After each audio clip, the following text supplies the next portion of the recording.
बिस्मिल्लाहिर्रहमानिर्रहीम अस्सलाम वालेकुम डियर स्टूडेंट्स हमने 10th class chemistry chapter 16 electrochemistry start किया था, जिसमें आज हमारे पास टॉपिक है ऑक्सीडेशन रिडक्शन रिएक्शन, या इन दोनों को इकट्ठा हम रिडॉक्स रिएक्शन भी कहते हैं। Redox reaction.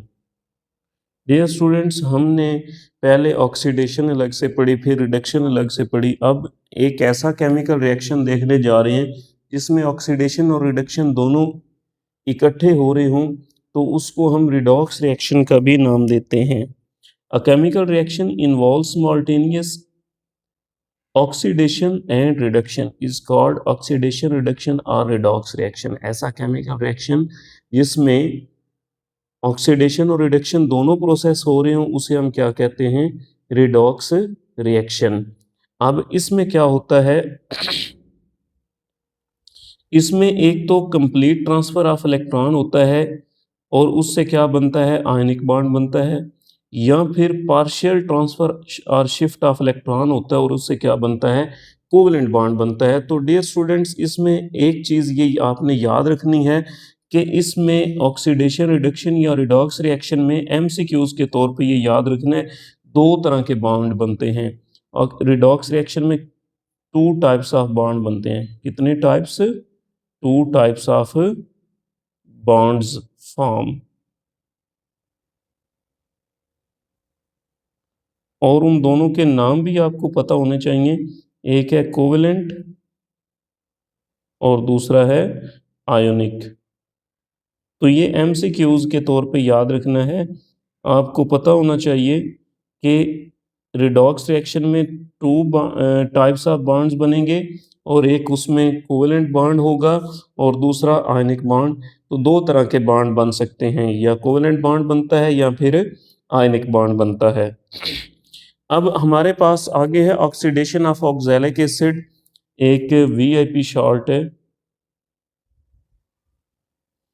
डियर स्टूडेंट्स, यहाँ पे ना ऑक्सीडेशन रिडक्शन रिएक्शन की जो डिफाइन है, या रिडॉक्स रिएक्शन की ये डिफाइन आप करेंगे तो ये एक शॉर्ट क्वेश्चन बनेगा। आगे हमारे पास ये एमसीक्यूज आपको दो बता दिए हैं। इसके बाद ऑक्सीडेशन ऑफ ऑक्सैलिक एसिड एक शॉर्ट क्वेश्चन है। इसके लिए हम यूज़ करते हैं पोटाशियम पर मैग्नेट के MnO4, जो कि एक पावरफुल ऑक्सीडाइजिंग एजेंट है। एक वीआईपी एमसीक्यूज है ये। पोटाशियम पर मैग्नेट क्या है? एक पावरफुल ऑक्सीडाइजिंग एजेंट है। तो ये हमारे पास एक वीआईपी एमसीक्यूज है। It is a powerful oxidizing agent in acidic medium.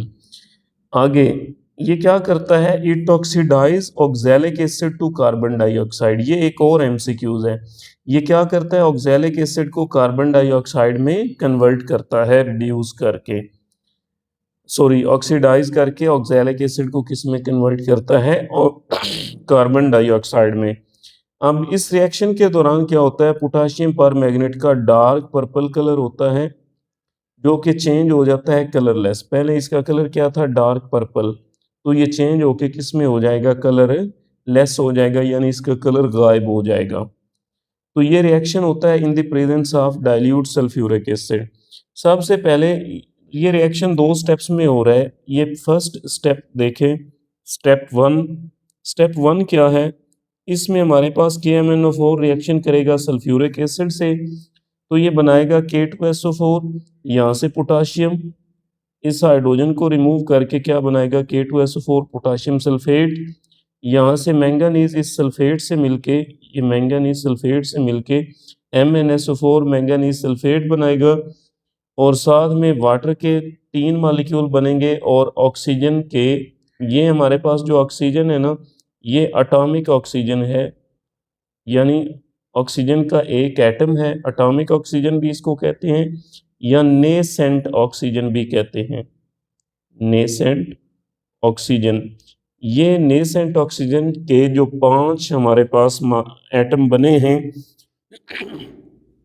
ये आगे जाके ऑक्सीडाइज करते हैं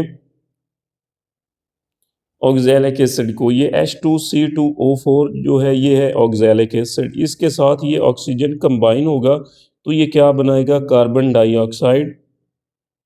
साथ में क्या बनाएगा? Water.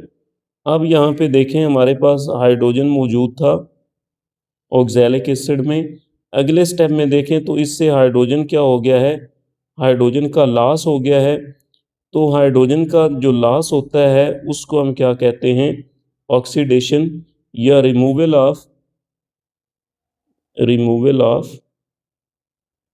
Oxygen, sorry, removal of hydrogen, इसको हम कहते हैं ऑक्सीडेशन। तो हमारे पास ये जो प्रोसेस है ना, इसमें ये ऑक्सैलिक एसिड था, जो ऑक्सैलिक एसिड है अब ये ऑक्सीडाइज हो गया है, इसमें से हाइड्रोजन क्या हो गया है, रिमूव हो गया है। अब हम देखते हैं तो हमारे पास ओवरऑल अगर हम रिएक्शन देखें तो इस रिएक्शन को बैलेंस करने के लिए ये ऑक्सीजन इस ऑक्सीजन से कट जाएगा। अब इस पूरे नीचे वाले पोर्शन को 5 से मल्टीप्लाई किया गया है। अब 5 से मल्टीप्लाई क्यों किया गया था, क्योंकि यहाँ पे 5 एटॉमिक ऑक्सीजन थे, तो ये हर एक के साथ 5 आना था, इसके साथ भी 5, इसके साथ भी 5, इसके साथ 2 था तो ये भी 5 से मल्टीप्लाई होके 10 और इसके साथ भी 5, तो इस वजह से ये 5 बाय कॉमन में लिख दिया गया है। आगे नेक्स्ट अगर देखें तो हमारे पास ओवरऑल रिएक्शन लिखें तो ये 5O2 और ये O2 आपस में क्या हो जाएंगे, कैंसिल हो जाएंगे। ये कैंसिल होंगे तो इधर रिएक्टेंट साइड पे हमारे पास ये तीन चीज़ें बचेंगी, KMnO4, H2SO4, H2C2O4। अब इसके साथ ये 5 आएगा, ये 5 इससे मल्टीप्लाई हुआ है। फिर नेक्स्ट हम देखते हैं तो इस साइड पे हमारे पास ये 5O2 नहीं होगा, बाकी ये वाले सारे होंगे। तो इधर K2SO4, MnSO4, वाटर आएगा, ये वाटर के 3 मॉलिक्यूल यहाँ पे हैं, 5 यहाँ पे है, 3 और 5 कितना हो गया, 8। और यहाँ पे हमारे पास कार्बन डाइऑक्साइड के 2 5s are 10 बनेंगे। अब इस रिएक्शन के अंदर हम देखेंगे तो हमारे पास इसकी ऑक्सीडेशन स्टेट को हम देख के चेक करेंगे कौन ऑक्सीडाइज हुआ है और कौन रिड्यूस हुआ है।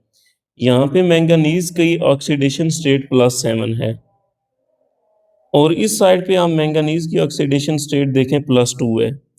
तो हम लिख सकते हैं मैंगनीज की ऑक्सीडेशन स्टेट +7 से डिक्रीज होके +2 हुई है, इट मीन इसकी क्या हुई है, रिडक्शन हुई है।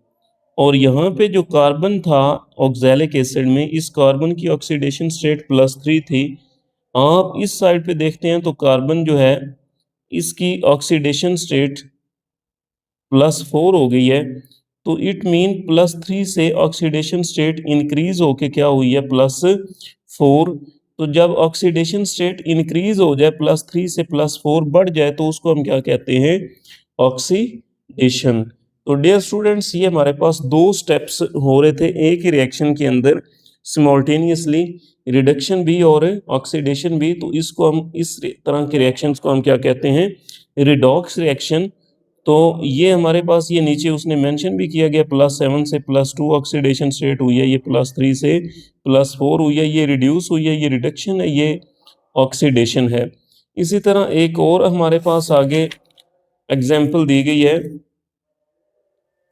इस एग्जाम्पल में हमारे पास एक्वस पोटाशियम आयोडाइड है, ये है Ki पोटाशियम आयोडाइड। इसको हम ऑक्सीडाइज करके किस में चेंज कर रहे हैं, आयोडीन में। अब देखें हमारे पास इस रिएक्शन के अंदर मैं ये डायरेक्ट रिएक्शन समझा रहा हूँ, KMnO4, H2SO4 और पोटाशियम आयोडाइड है। ये यहाँ पे अगर देखें मैंगनीज की +7 थी ऑक्सीडेशन स्टेट इस पोर्शन में, इधर हमारे पास मैंगनीज की ऑक्सीडेशन स्टेट +2 है, तो it mean oxidation state decrease हुई है, रिडक्शन है। फिर आगे हम देखें तो हमारे पास आयोडीन की यहाँ पे ऑक्सीडेशन स्टेट -1 है। यहाँ पे जब आयोडीन में ये चेंज हुआ है ना, पोटाशियम आयोडाइड आयोडीन में चेंज हुआ है, तो इसकी ऑक्सीडेशन स्टेट 0 हो गई है।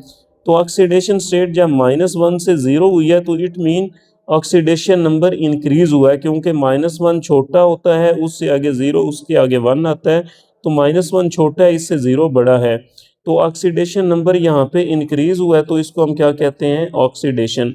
तो डियर स्टूडेंट्स, इसमें हमारे पास ये आगे क्विक चेक भी दिया गया है, इसमें ये 2 एग्ज़ाम्पल्स दी गई हैं, ये दोनों भी आप खुद करेंगे। तो इसमें सिंपल इतना सा काम आपने देखना है कि किसकी ऑक्सीडेशन स्टेट सेम रहती है और किसकी ऑक्सीडेशन स्टेट चेंज होती है। जिसकी ऑक्सीडेशन स्टेट चेंज होती है, वो इंक्रीज़ हो रही हो तो वो ऑक्सीडेशन होगी, अगर डिक्रीज़ हो रही हो तो रिडक्शन होगी। तो डियर स्टूडेंट्स, ये आज का लेक्चर हमारा कंप्लीट हुआ। नेक्स्ट मिलते हैं अगले लेक्चर में।